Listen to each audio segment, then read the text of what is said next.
Welcome to Sober Sunrise, a podcast bringing you AA speaker meetings with stories of experience, strength, and hope from around the world. We bring you several new speakers weekly, so be sure to subscribe. We hope to always remain an ad-free podcast, so if you'd like to help us remain self-supporting, please visit our website at sober-sunrise.com. Whether you join us in the morning or at night, there's nothing better than a sober sunrise. We hope that you enjoy today's speaker.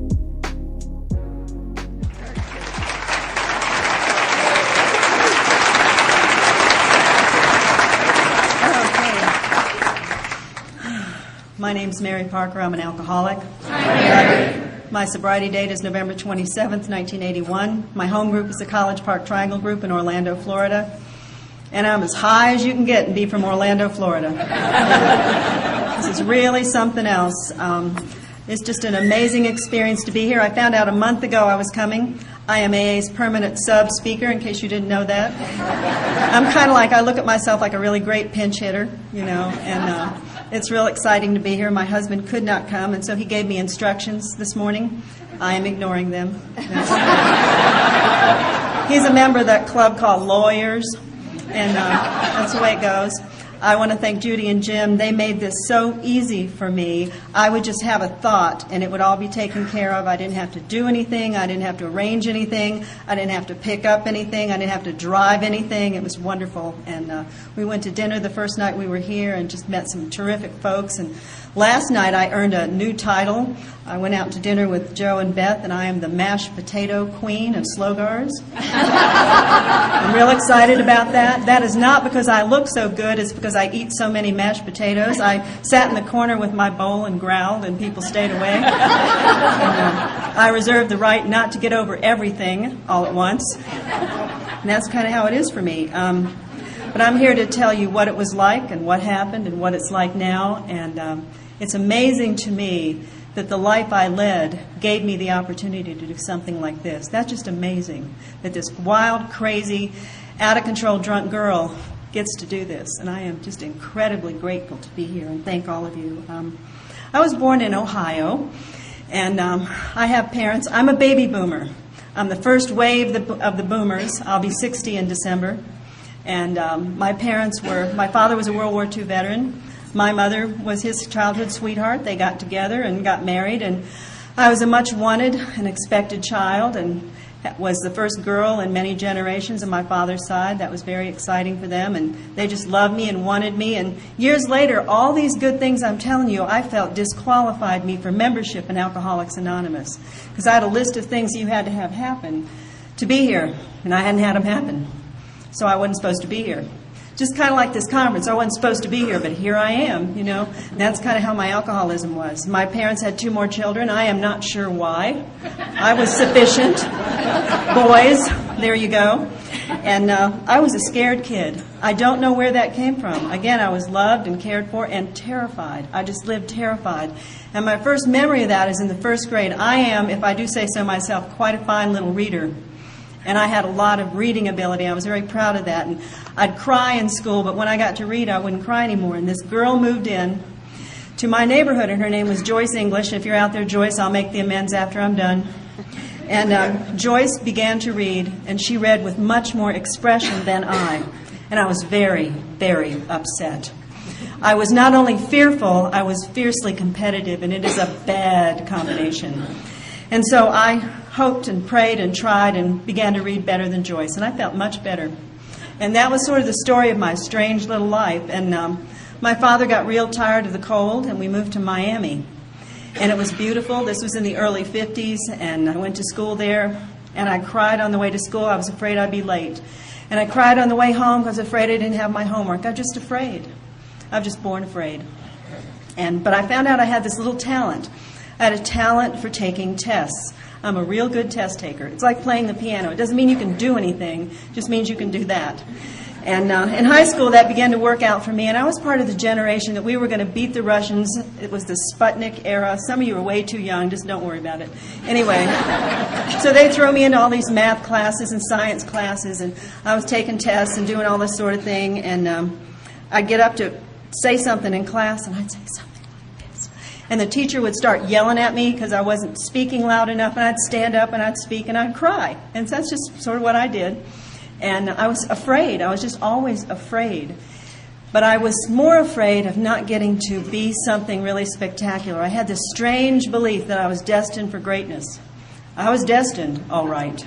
Not quite for what I had thought. And my family was sort of hanging on to the edge of middle class. And they did the best they could, but money was tight at our house, and I just didn't know how I was going to get to college. And my best friend was real smart. When I say she was real smart, today she's a full professor at Penn in the medical school, so she was real smart. And she was my baseline for what I should be like, and I wasn't getting it, you know. So I took some more tests, and she did better than I did. She always did. But I got a scholarship to a fine private Southern University, Baptist school. And I was on my way. That was good, huh? I was going to go to school and get my degree and do something fabulous. As long as I've never had to talk to more than 2 people at a time, it would be fine. So I went to school and took my tests and sort of hid out in my room. And when I got there that first day, my roommate was already there, and I had not met her. And she was from Alexandria, Virginia. She had long, dark hair. And she was smoking a cigarette. She had on cutoffs and a guitar, and she went, "Hey!" And I went, "Oh, my role model has arrived. This is who I want to be when I grow up." And I just thought she was the coolest thing. We actually had fire escapes at this school, and she would sneak out the fire escape and get drunk and do whatever, come back in and hold her gorgeous long hair as she threw up. And I thought, why can't I have a life like this? Why can't I have fun? I'm not having any fun. What's going on here? But I was a real good student, and I needed a ride home one semester, and I found this boy who had a GTO. You may not know what that is. 4 on the floor. And I thought, I'll never get to ride in a car like that, so I'll just do that once. That'll be kind of cool. And I did. And he kind of took a liking to me. That was different. Now, you have to realize, when I was in high school, I was a good girl. I didn't smoke. I didn't drink. I didn't wear black eye makeup. I thought smoking would get you pregnant. I mean, I didn't know about all that other stuff. I was very, very naive. So I had no frame of reference for what boys were all about. And he liked me, and he was kind of sophisticated. So he took me out a few times, and we kind of got to know each other. And he came from a family that had, let's just say it, they were just filthy rich is what it was. They just had a whole heck of a lot of money. And I had never been around people like this. It was very odd to me. And after we went together a couple years, he said, "Well, I have an idea. Why don't you go on vacation with us?" And I'm thinking, well, that's nice. We go up to Georgia or something, you know. He said, no, we're going to go on my yacht to the Bahamas. And see, in my house, we didn't use words like yacht and Bahamas. We weren't there at all. And so talking my father into this was a real big deal. And so we went to my dad, and we were getting pretty serious by this time, and he somehow let me go. And so I got in this yacht, and I go to the Bahamas. And I'm 19 years old. I've never had a drink, never been around drinking. My grandmother was a member of the WCTU, Women's Christian Temperance Union, and we just weren't doing that kind of stuff at my house, you know. And we get to the Bahamas on the yacht. I like to say that. It sounds so cool. Even today, I have been yachting in the Bahamas since I was 19, let me tell you. It kind of went downhill from there. But so we go to this place, a club, kind of looked like a bar to me, on Bay Street in Nassau, called Dirty Dick's. That was the name. I had the ashtray for years. I was real proud of that. And so we go in this place. And his mother said, "What would you like to drink?" I said, "Oh, no, I don't drink. I'm not that kind of girl." And she said, "Oh, honey, it's legal here." Well, God forbid that I break a law and not drink if it's legal there, you know. But I didn't know much about this. I said, "Well, you order for me." So she ordered me a Tom Collins. Comes with a little umbrella, little piece of orange, you know, a little fruit. And it's got a nice, refreshing taste. No air conditioning in that place. I had one. I felt significantly better. I had 2. I felt even better. And that fear began to go away. I hear people talk about I got taller, I got prettier. Not me. Not me. I got louder. That voice that had been way down there, it was booming. And again, I told you I was a good reader. Well, apparently I had read some off-color material at some point. because I cussed this guy up one side and down the other, right in front of his mom and dad. I just found him woefully inadequate to a woman like me at my stature at 19 years old. And I just cussed him out. And then I threw up.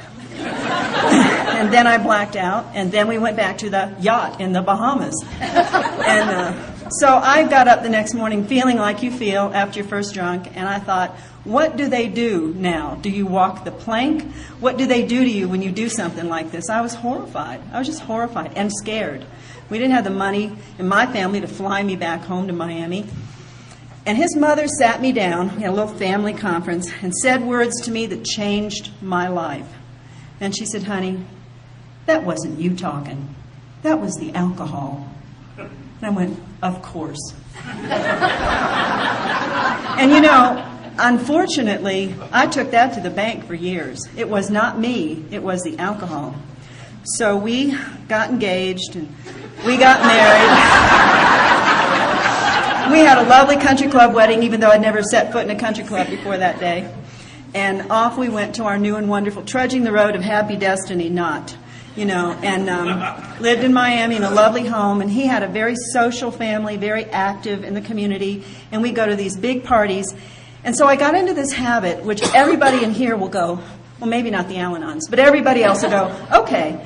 And my husband used to make him crazy. Before I would go, I'd get my dress on, I'd look real nice, I'd go to the sink, I'd grab the scotch, I'd pour it in a water glass, drink it down, like Alka-Seltzer, you know. And then I was ready to go to the party. Calm me down, gave me my voice, was ready to go. If they were short supply, I was already on board, you know. So he came out one night, and I've got my glass of scotch, and I just downed it, you know. It's not real tasty right off the bat.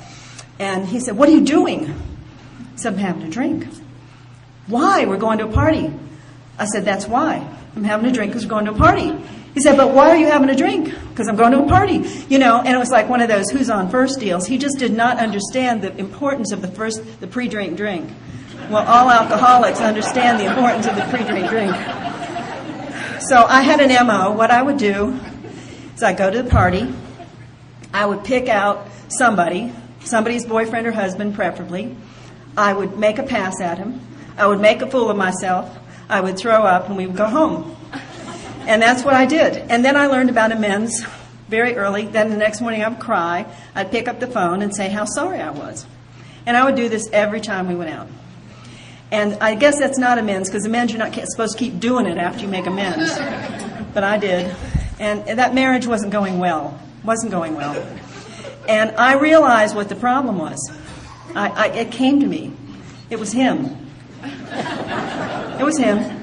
So I had to get out of there, and I got out of there.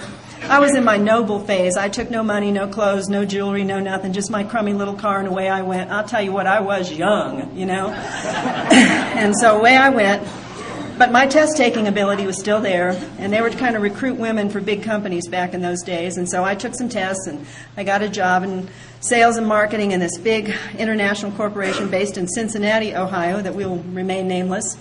And they hired me to do marketing around the country. And how we did that is I get a telegram on Friday to tell me where to be on Monday. And I didn't live anywhere. I lived in Stouffer's Hotel, and so I'd do that. And I found out that if you booked at the very last minute and the flights were full, you could fly first class. Well, the good thing about first class is you can drink.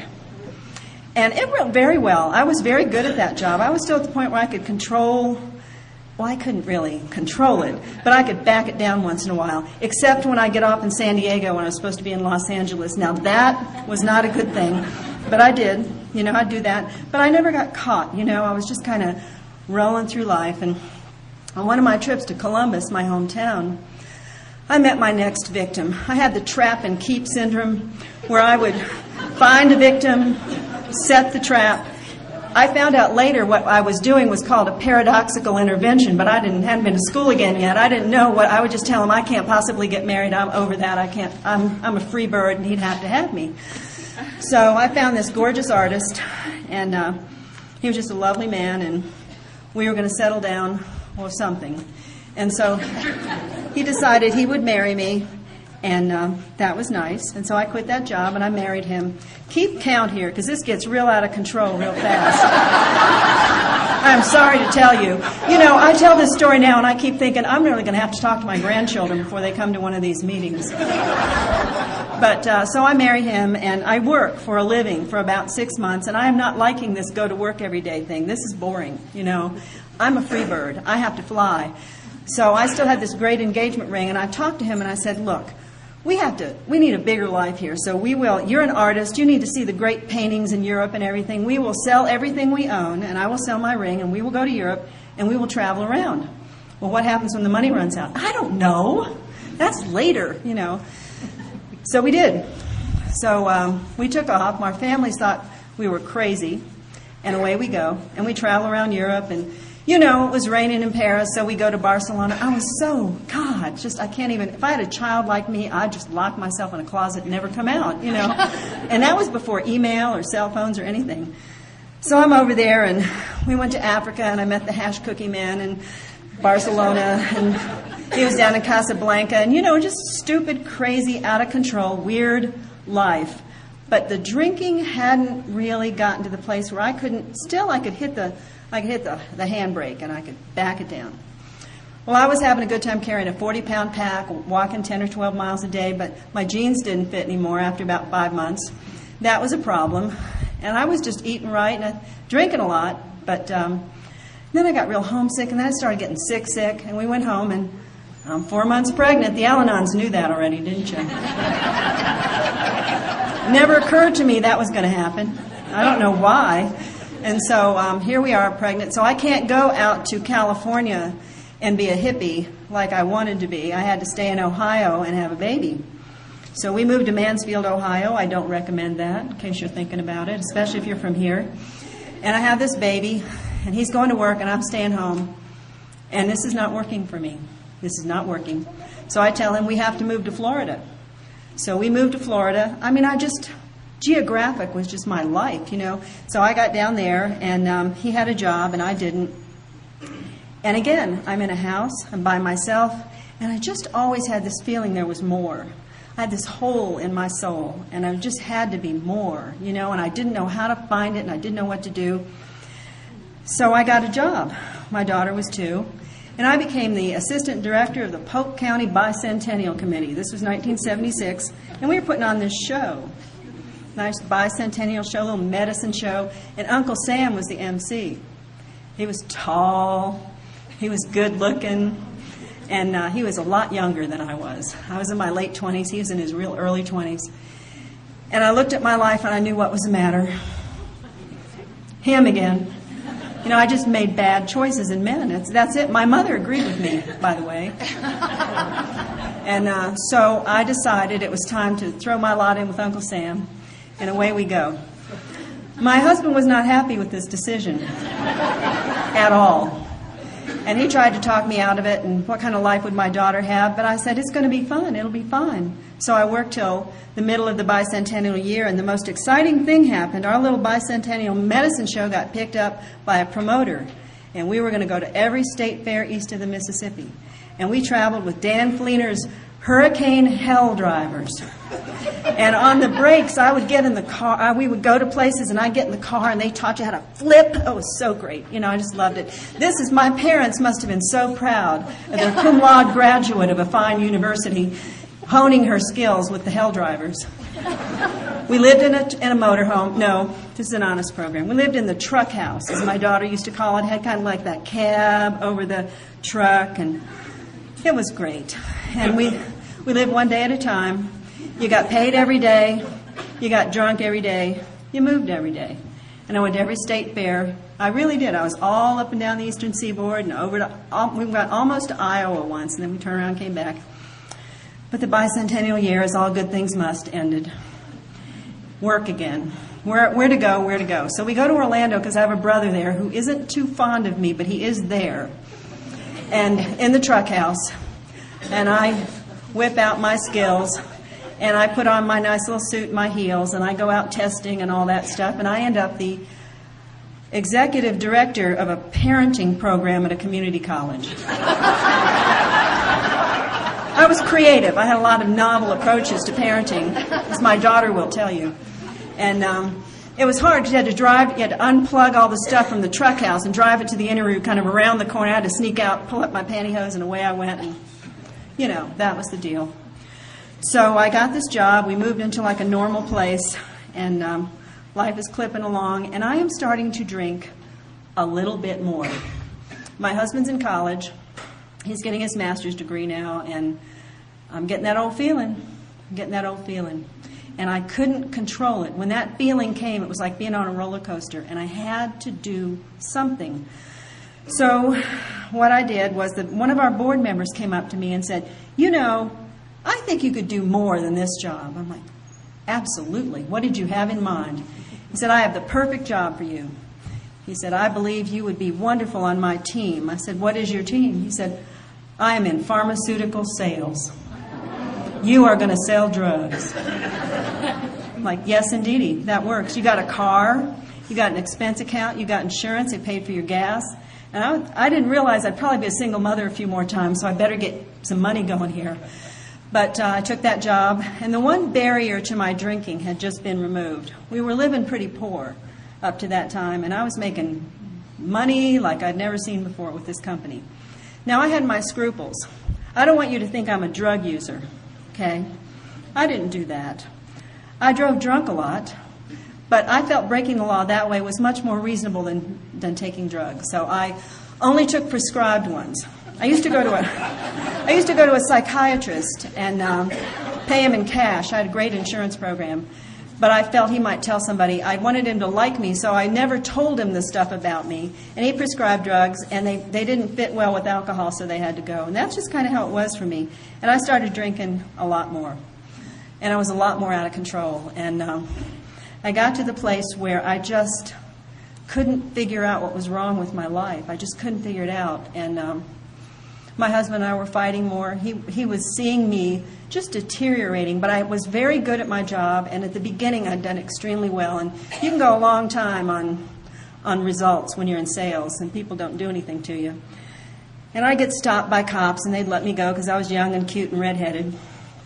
And so one day I went out to the Saints and Sinners Lounge, a lovely place. And I always remember what I'm wearing, which just tells you how shallow I really am, mashed potato queen that I've become. And I'm wearing this lovely blue suit with this little flounce on the blouse. And I had a little altercation with a fellow who did not respect me.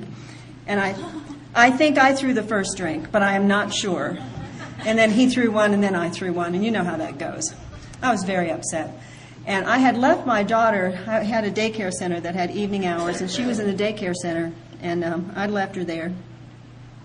And so I ran out of the bar crying, my usual hysterical self.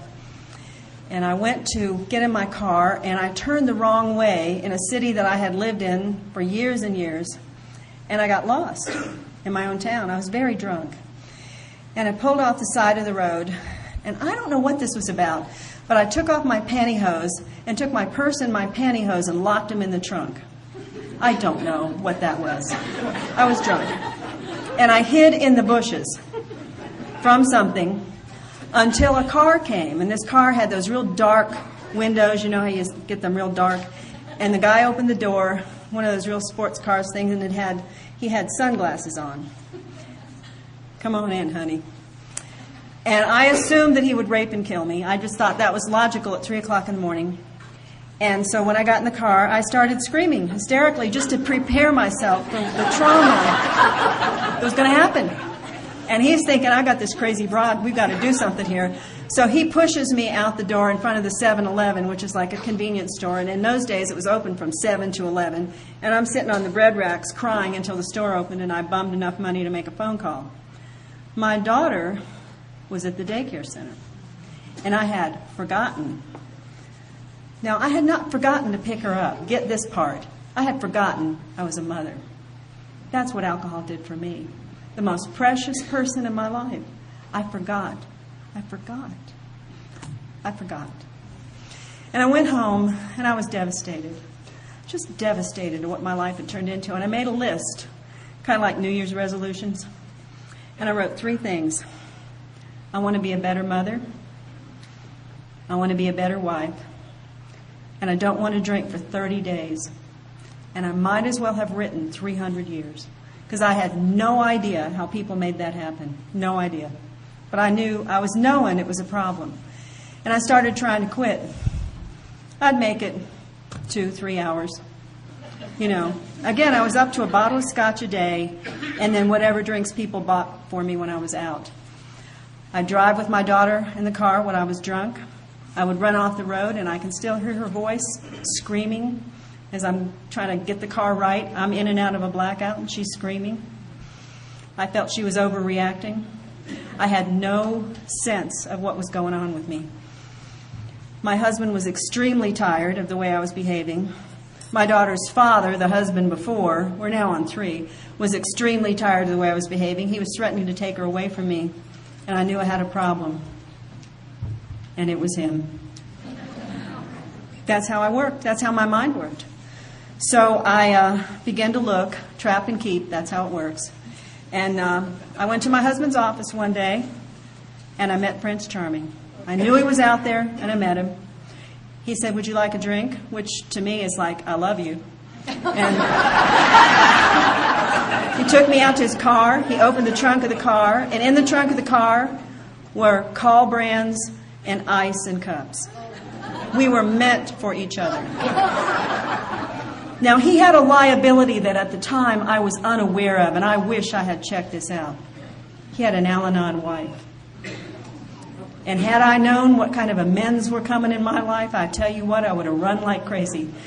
But I had no sense. She did, I didn't.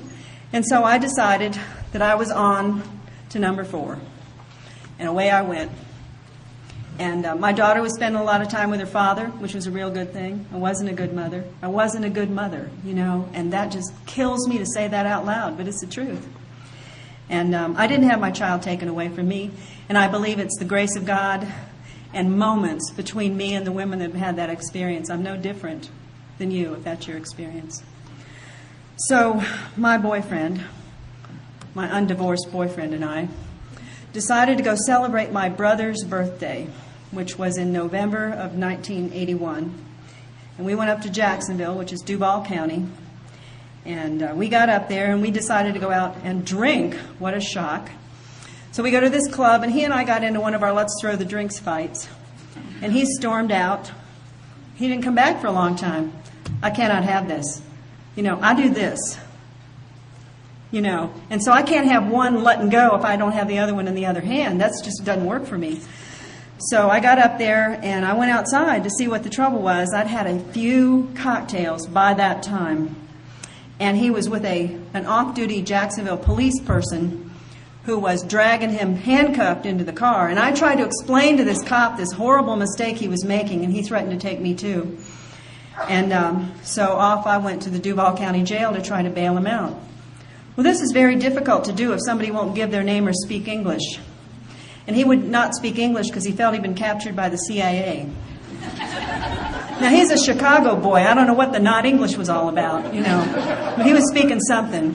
And I'm going to every ATM in town trying to get money, but it doesn't matter because they can't book him because he won't tell them who he is. And I went into the bathroom at the Duval County Jail. I don't know if you've ever been in a jail bathroom. I don't wish it on you, but if you have, you know what I'm talking about. And the mirror's kind of cracked, and the smell's real interesting, real gamey.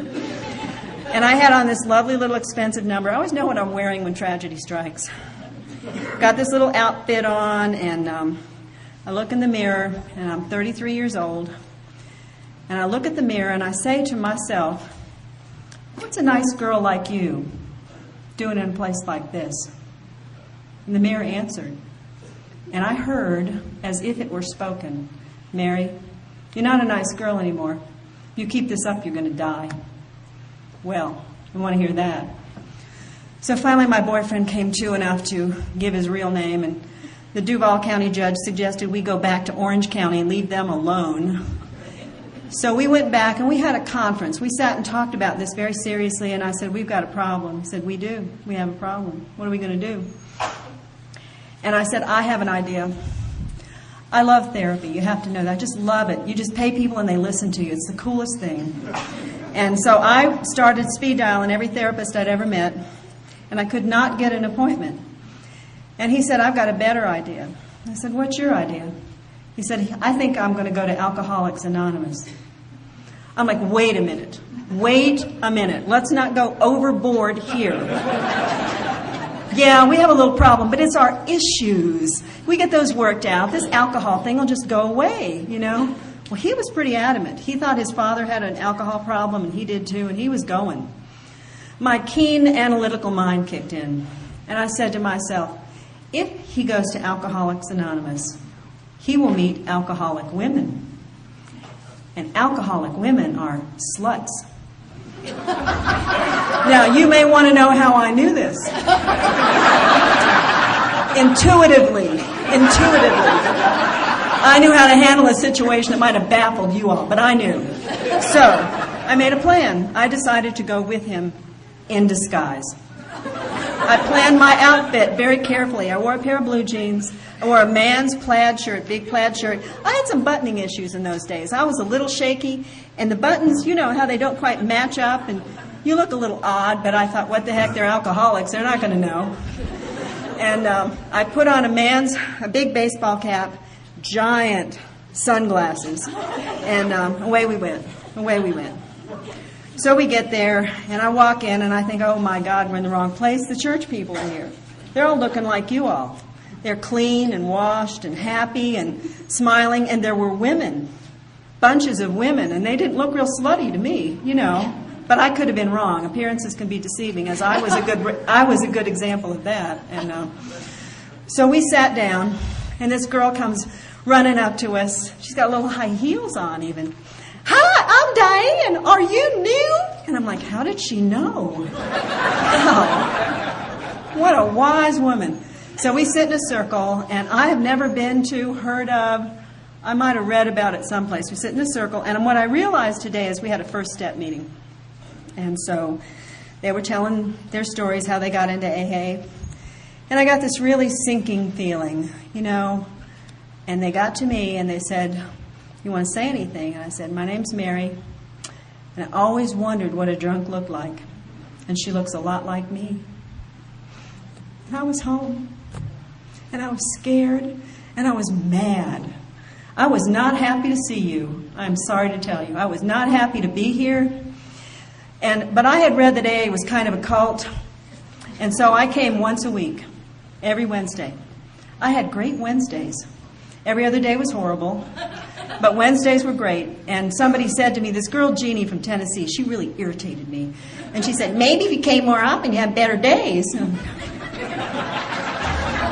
So she invited me to a Tuesday meeting, and we've been going about 2 months by this time. Life was not better. Going to meetings once a week, working no program and having no steps, it's just my idea of hell. You know, I was detoxing in the room. I was a quart-a-day drinker. I was seeing spiders on the wall. I mean, I was physically in terrible shape.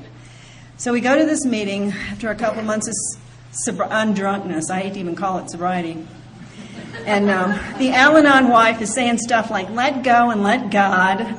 You know, let's pray about it. I'm like, doesn't she get speed dial divorce? What's wrong with this woman? You know, this is so quick and easy. I know how to do this. I'll help her. She didn't want my help. And I needed to get married. I just couldn't be hanging around single. This doesn't work for me. So we go to the meeting, and this guy, the chairperson, lets my boyfriend share. And he tells the sad tale of his Al-Anon wife and the no divorce. And the chairperson says, as chair people will do, keep coming back. It'll get better. And my boyfriend picked up the chair and threw it at him. Even in Central Florida, that is not good AA etiquette. Even there. So, 2 big guys from the Navy base escorted him out saying, have you had a third step yet, buddy? I'm crying my eyes out, and I'm thinking to myself, this is just great. I'm about to get thrown out of the lowest of the low. I'm about to get kicked out of the losers club. This is just fabulous. And so we run out after the meeting. People trying to talk to us. I'm not talking to any of this because I know what's coming. They're going to tell us we can't come back anymore. And I didn't have my checkbook that night. Seconds and inches, like a speaker I've heard. Seconds and inches save our lives. And so I had to drive home to get the checkbook. So we get in the car, and we're going to go drink. I've had enough of this nonsense. I am not happier. I am not feeling better. 2 months of no drinking is making me crazy. Everything is the same except I can see it all. It is not good.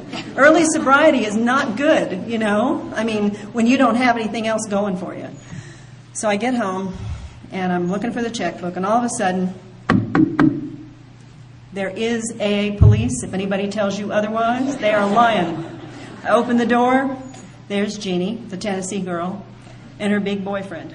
The boyfriend takes my boyfriend into one room, and she looks at me, and she says, "Listen, honey, you are going to have to get down on your knees every day and beg God for your sobriety, or you're going to get drunk."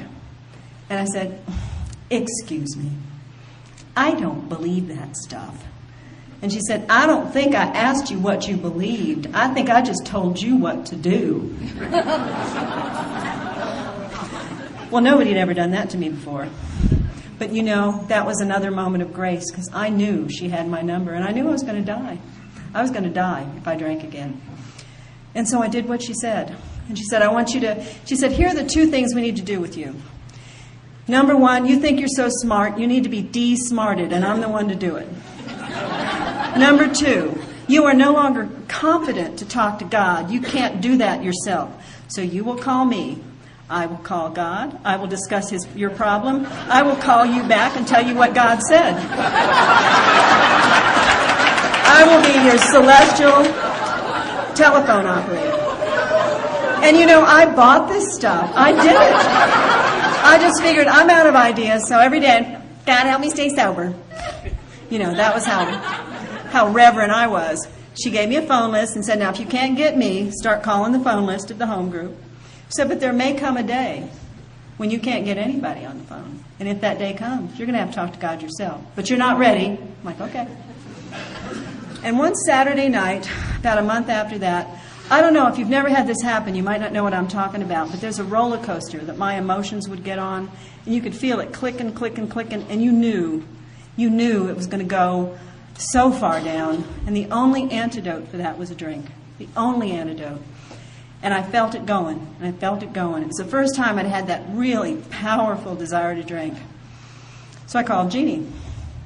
She is not home in my hour of need. It is Saturday night. Where is she? There's no meeting. What do alcoholics do on Saturday anyway? She should be home. So I got out the list, just like she told me. I went down the numbers. Nobody in that home group was home. Liars, all liars. They said they'd be there. They weren't there. But it was the feeling was getting bigger and stronger and bigger and stronger, and I had to do something. So I got on my knees, and I said, "God, if you're there, which I doubt, do something." And he did. And I had a moment of the presence of the living God right there. I was an atheist, and 5 seconds later, there was no doubt, there was a God who loved me and cared about me, drunk or sober. I could drink again, but I could never not know again. My ignorance was gone. Well, I was blown away, and the desire to drink left me at that moment. Well, I got on the phone to her the next morning to chastise her for her malfeasance, and also to give her some big news. I said, "Jeannie, there's a God." She said, "We knew that, Mary. Now start writing your 4-step. No, I can't do that. I cannot do that. Because I was a very bad girl. I did bad things. I hurt people. And I was afraid. I was afraid nobody would want me around. But she insisted, and I did it, and we sat down together, and she did the most loving thing, and I still do it today when I sponsor women and listen to their 5th step. She said, "Before you start, I'm going to take your hands, and we're going to pray, and we're going to ask God to enter into this." I'm going to pray holding hands with a woman. Ooh. But I really trusted her, you know, and so I did. And she invited God in and asked for guidance and wisdom for her and courage for me. And then she said, "I'm going to tell you something. I'm going to tell you the worst thing I have ever done and why and what character defect of mine that illustrates." And she did. It was good. Real good. And I'm very competitive, and so felt it was time to enlighten her what a real bad girl was like. And I took my fifth step with her. And she said something very prophetic to me. She said, you know, as we went through those character defects, she said, someday your pride is going to take you down. Be very, very careful. Well, I didn't listen too hard. And the Al-Anon wife had gotten sick of all of us by this time and had decided to go on to her own new and wonderful life. And she divorced my boyfriend. And so I was going to get married. And Jeannie said, I do not think you are ready for a relationship. And I thought, it's God's will. God brought us together. God brought us here. We're going to get married. She said, don't do that. Well, I felt I knew best by this time. I was 8 months sober.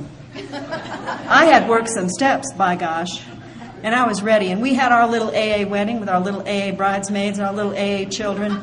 We walked down the AA aisle into Happy Destiny, and it was all good. And if that were the truth, I'd be done right now. But I got news for you. I'm still talking. And there you go. So I got married again. And I loved Alcoholics Anonymous. I really embraced it, and it embraced me, and I got very active. And I'm one of those people, my husband said, as he gave instructions for me on how to do this tonight, he said, your story, Mary, is you got it, you lost it, and you luckily got it back. And that's the truth. Because at the beginning, I was just all over AA. But something began to happen. My husband was not liking AA as much as I did. And he didn't want to come so much. I came every day. He didn't want to do that. And that began to bother me. And as time passed, he didn't want to go at all. So I went to Al-Anon and asked them to help me get him back into AA. I felt they could do this for me. I'd heard about them. And I had a plan, and I wanted them to help me implement it. My plan was I would go to AA meetings, find all the really good sobriety, male sobriety, and I would bring them to my house one at a time, and he could interview them. He needed a sponsor. And they suggested I work on myself. And I said, I am. That's what I'm doing here. And they weren't having it. So I went ahead and, it was just horrible. And it got worse and it got worse. And I just didn't know what I was going to do if I had to get divorced again. I could see it coming. You know, the marriage was falling apart. Things were getting ugly. My daughter was getting older. I was a good mother, pretty good mother at this point. And when she had left that stepfather that she was so close to, Uncle Sam, she had said to me, won't I ever get to see him again, Mom? And I said, sure you will, honey. You'll get to see him again when you graduate from high school. She was 9. And just before she graduated from high school, my daughter is a genetic Al-Anon. I don't know if any of you know any of those, but some people are just born Al-Anon, and she was born. And she went to Alateen, and so she came to me and she said, Mom, I need that phone number. I'm like, what phone number? She said, my stepfather. I want to see him. Well, I wasn't having that either because he was the person who was there when I was at my worst. But I went to my home group and they said, that's your amends. What you took away was relationship. What you return is relationship. I'm sorry, doesn't cut it. So I gave her the number. She called him. And within a day, he had flown in from Houston where he lived and saw her. And that has been, to this day, a wonderful, wonderful, supportive relationship. And that was one of my big lessons. I knew I was going to have to go back to work full time. I had a daughter going into college. I needed money. I knew my marriage was falling apart. So I went out and did my thing, took some more tests, made some more money, found another big pharmaceutical company that was a competitor of my other company. They flew me up to Philadelphia for training. By this time, I had been in AA lying for about 7 years. I was 10 years sober. I wanted to die every day. I talked about my wonderful relationship with God. I talked about my wonderful marriage, and I lied, and I lied, and I lied. I had no sponsor. I had no close women friends. I couldn't. My house was a dark place. And when my daughter left, it was darker. So I went up to this company's home office. I was on the bus. They had this little limo thing that takes you in. And I sort of leaned my head against the wall, and I said, God, I don't know if I can do this again. I'm almost 45 years old. I'm tired, and I don't even know if I want to live anymore. My daughter's launched, and she'll be okay. I just don't know if I can do it. But if you want me to, help me.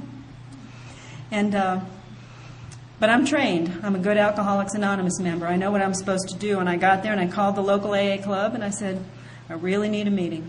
I need somebody to come and get me. They said, well, we're real busy. We'll call you back. They didn't. Well, like Pennsylvania people, I don't know, I called them back and I said, I've been waiting here for an hour and I haven't heard from anybody. And the guy was real testy with me and he said, Azita, I told you I'd call you back. And he hung up on me. We got my name wrong. That was kind of annoying. So the next day I put on that navy blue suit and those little pumps and I walked into the meeting room, and this was kind of an elite group. There were only 10 of us from around the country, and we had little bronze nameplates, and I looked up just sighing like I was going to die. I couldn't do this anymore. And sitting across from me was this tall, gorgeous Iranian girl, and her name was Azita from Los Angeles, California. Okay. I got interested. I went up to her at the break, and I was cool. I said, by any chance, are you acquainted with Dr. Bob or Bill Wilson? She went, oh my God, my sponsor told me you'd be here. She told me. I'm like, who's your sponsor?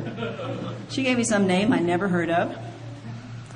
I said, how do I know her? And she said, oh no, you don't understand.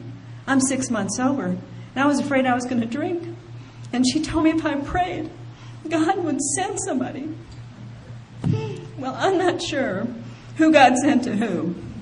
But I'll tell you this. I had a great 3 weeks. And I remembered Alcoholics Anonymous. I remembered what it was like to be sober. And I went home and I ended that relationship. And it was very hard. And I had a friend named Chet. He was a divorce lawyer. Everybody like me needs a divorce lawyer. And when I left that marriage, he declared his intention that I probably ought to marry a divorce lawyer, given my history. Speed the process, And he had been my dear and good friend for many years, and he declared his intention, and I looked at him and thought, you got a point there. It was the first guy I didn't trap and keep. That right there was kind of amazing.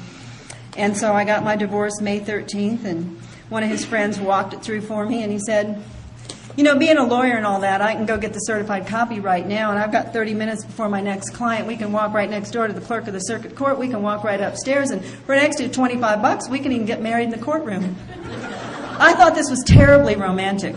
I now look at it as an economic decision. I'm still not sure. So I had my divorce dress on. Women like me need divorce dresses. It was brown. It had little brown flowers, very sad, and, So I got married in my divorce dress. 30 minutes after I was single, for 30 minutes. I hate to tell that story to women I sponsor, because you know what, that just blows everything you're going to say out of the water.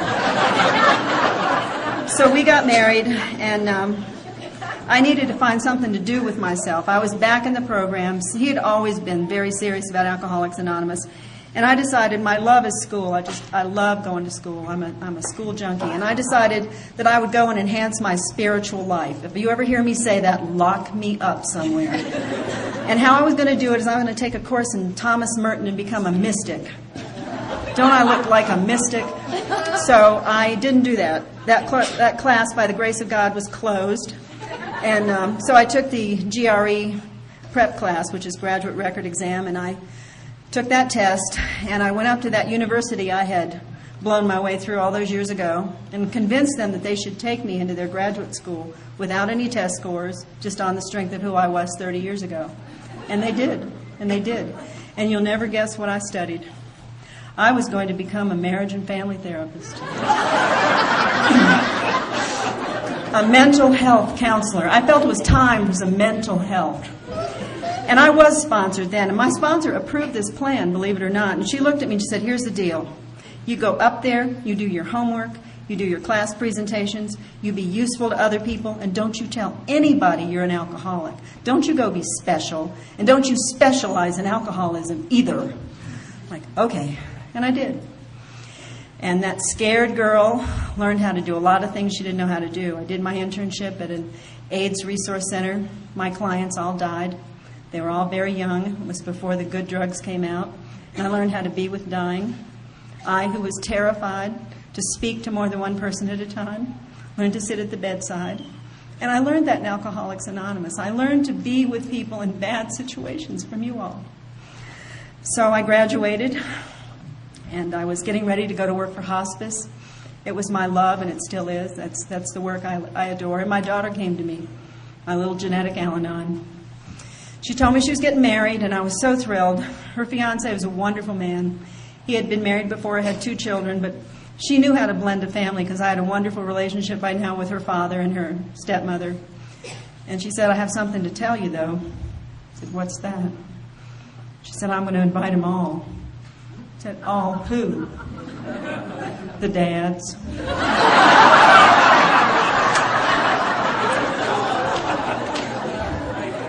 And the girlfriend. I'm like, wait, I'll get back to you. I call my sponsor. Now, 2 and 3 and 5 were fine, but 4 was a problem. He was a problem for me. I didn't want to see him again. And the girlfriend. Good grief, enough's enough, My sponsor said, your job is to be a wonderful mother of the bride, be the kind of mother that every girl wants, and you just don't get to have that. You don't get that choice anymore. Well, I said yes, but there was resentment in my heart. And the day of the rehearsal dinner, I went to my meeting at noon, and I cried bitter tears. And I talked about the injustice of a fine, upstanding Alcoholics Anonymous member like me having to go through this. And my sponsor was at the meeting, and she wrote me a note in the middle of the meeting, which has never happened before. Pushes it over, and the note said, you're not the bride, sweetheart. I missed that. I was so often, it was hard to let go of that role. So, I wasn't the bride. My daughter had a beautiful wedding. I was a wonderful mother of the bride. I shook hands with the ex. I hugged the girlfriend. My Al-Anon friends did the seating. I handed them the place card and said, I can't handle this. They seated me with my back to the you-know-who and the you-know-who's what. And we did just fine. It was a lovely day. And anytime I get thinking I'm real special, I just pop out that videotape and plug it in. And I realize that not all of you may have your amends on tape, but I've got some of mine. So my daughter got married, and life went along beautifully. I had a granddaughter, and then something happened, and it happened to all of us, and that was 9/11. And by this time, I had a lot of training in disaster and grief and loss and things like this, and I had this lovely little private practice. I still have my little office, but I knew I had to do something. So I called my husband, and I said, I want to go. He said, I knew that. And I called my daughter, who was pregnant with her second child. I said, honey, if you don't want me to go, I won't go, but I got to go. And she said, Mom, I knew that before you called me. And I called all my clients. And I said, if anybody tells me no, I won't go. And they all said, you got to go. So I flew up to Philadelphia on a plane that was empty after I was body searched, my little Red Cross badge on, and I expected to go to New York, and I ended up in Washington, D.C. at the Pentagon. And the girl who was too scared to talk to people, too scared to be out there and do anything with her life, spent 3 weeks up there. And during that time, my stepson was 6 months sober, and he was in Washington, D.C. at that time. His little young people's group called me every day. They left messages. I couldn't go anywhere. I couldn't go to meetings. They left messages every day, encouraging me and telling me they were thinking about me and telling me to stay sober. It was awesome. And I came home, and on the ride home, my daughter called me. I took a train home, and she said, I just thought you'd like to know that you're going to have your first grandson. So excited. And so the time came for that baby. And I'll tell you, we don't talk a lot about amends in AA. Everybody talks about first 3 steps. But I'll tell you, the amends steps have been powerful with my children, powerful in my life. And in that hospital room, waiting for the arrival of this little boy, was my daughter's father, his wife, my son-in-law, his mother, his 2 children from a former marriage, and me. I mean, she said, I just need grandstand seating with my family, waiting for this baby. And so he came out, and he was born. And remember, I spent years in pharmaceutical sales, and my specialty was neonatal medicine. He was born, everybody's celebrating and so excited, and I was watching. I didn't like what I was seeing. Little chest was retracting, and little cry was a little too weak, and I didn't like it. He was on time, he was the right weight, and suddenly the nurses and doctors got a little more focused. They just focused in, and I didn't like it. They took him to the nursery. They did some respiratory therapy. I had this heaviness in my heart. Just had a heaviness in my heart. And I went home and I went to sleep and I prayed and went back the next day. And we had the baby and we're looking at him. And you know how you open him up and count the fingers and toes and all that? And watching the baby. And all of a sudden, his little feet turned blue. Like navy blue. I mean blue. And that blue just started coming up his body. And my heart stopped beating. My daughter picked him up and whacked him. And then I can't really tell you the sequence of events because it's like slow motion fast. All of a sudden, we're running down the hall with this tiny baby on a big gurney, and I'm dialing. I'm calling my 2 best friends in AA. Just like a long time ago, I needed an operator to call God for me. I was busy, and they did. By that night, they called everybody.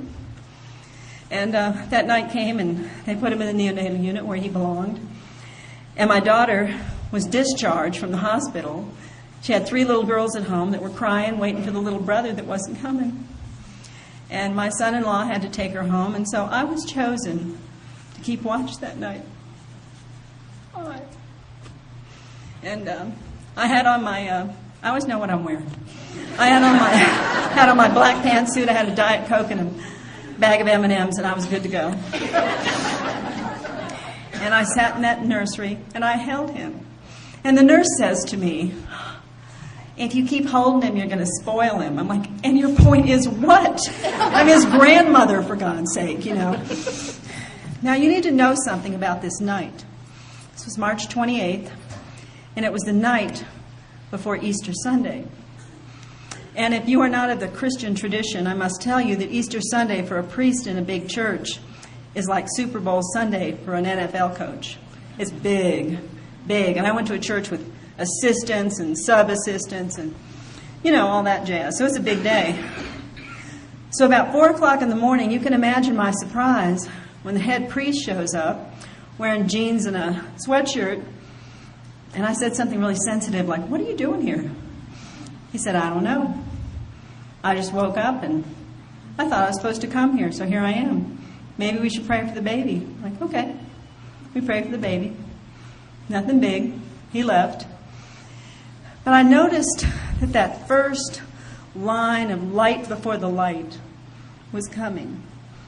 Dawn was breaking. And the baby was breathing okay, he looked okay. So my daughter got there and my son-in-law and the neonatologist took a look at him and said, this baby's fine. Looked at all the tests, he's fine. In fact, he's so fine he can go home today. Now I want to tell you what the miracle was. Don't miss this. The miracle wasn't the baby. He was always going to be okay if God had that in his mind. He was prayed for and cared for. The miracle was the woman who drove drunk with her daughter in the car. The woman who forgot she had a daughter. The woman who could not stay married, who couldn't be faithful, who couldn't show up for anybody or anything, was chosen to keep watch that night. And I learned that here. Every call I made, every pot of coffee, every chair I set up, every ashtray moved me to that night where I could keep watch and go the distance. And that morning, more than one resurrection happened. And for the first time, I knew I was a good mother and a good grandmother.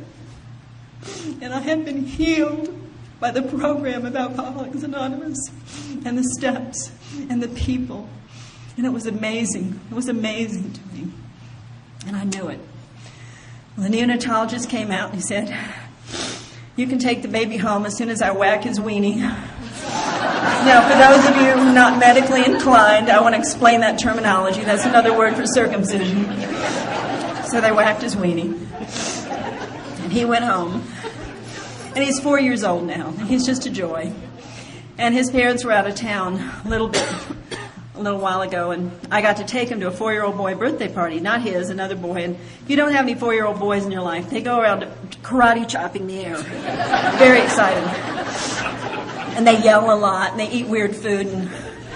And so we went to this party. And at the end of the party, He's just a dear little soul, and he had they give you goodie bags with all his stuff in it, like candy and stickers and weird stuff. And he came up beside me, grabbed my hand, and said, "Grandma, that was a great party." I said, "It was, Mac, wasn't it?" He said, "You know the best part." I said, "What?" He said, "Look at this goodie bag. I got wee lollipops." And I thought, Mac and I have a lot in common. For 24 and a half years, it's been a great party. And my goodie bag is full beyond my wildest imagination. Thank you for my sobriety. Thank you for my life.